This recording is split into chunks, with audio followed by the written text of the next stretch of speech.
गांधी तीर्थ, निसर्गाच्या सानिध्यात महात्मा गांधींच्या जीवनावरील जगातील पहिले मल्टीमीडिया म्युझियम. आजच भेट द्या. गांधी तीर्थ, जैन हिल्स, जळगाव. अधिक माहितीसाठी www.gandhifoundation.net वर विजिट करा.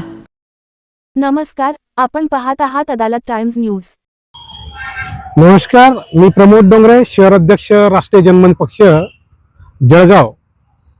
मी आज आपल्या समोर काही ज्या चुकीच्या गोष्टी चालल्यात, रॉंग प्रॅक्टिस चाललेली आहे न्यायालयामध्ये, वकिलांथ्रू, बँकांची, त्या बाबतीत मी आपल्याला सांगू इच्छितो की बँकांना घर जप्तीसाठी जे काही ऑर्डर दिले जातात त्या ऑर्डर्समध्ये घर जप्तीची ऑर्डर करण्याचे अधिकार सरफेसी ॲक्टनुसार आणि संविधानानुसार CMM म्हणजे मेट्रोपॉलिटन जज यांना आहेत, परत DM म्हणजे डिस्ट्रिक्ट मॅजिस्ट्रेट यांना आहेत.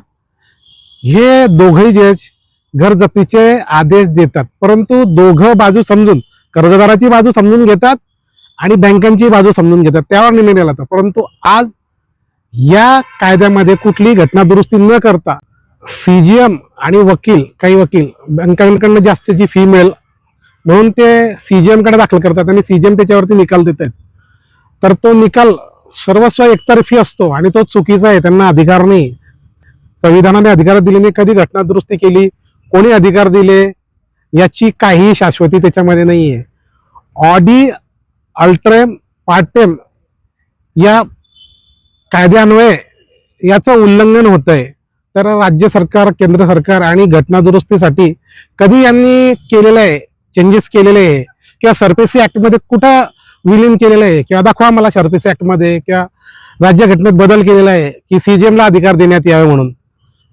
तर यांनी मला दाखवा, राज्य सरकार, केंद्र सरकार आणि इतर लोकांनी उत्तर द्यावं की कोणाच्या अधिकाराने कधी घटना दुरुस्ती केली तर तुम्ही हे चेंजेस करताय आणि एकतर्फी निर्णय देत आहेत.